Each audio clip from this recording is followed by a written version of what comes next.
pang ulam nyo sa mga prito-pritong isda, galunggong, whatever, pata, mga ganun guys. Guys, nalinis ko na yung tambis.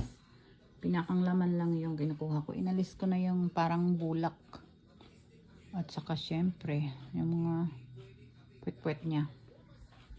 Ito lang guys, kadali gumawa ng tambis pickles. Lilinisin nyo, alisin yung gitna, tapos gayatin nyo, tapos yung sangkap, ayan, gayatin nyo. Tapos mamaya pag may suka na ako, papakuluan mo yung suka. Tawag dyan, atsara ingredients.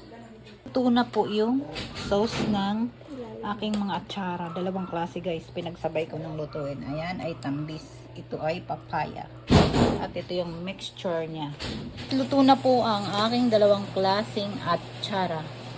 Try nyo guys, para hindi nasasayang yung prutas na tambis. Nakakalat lang.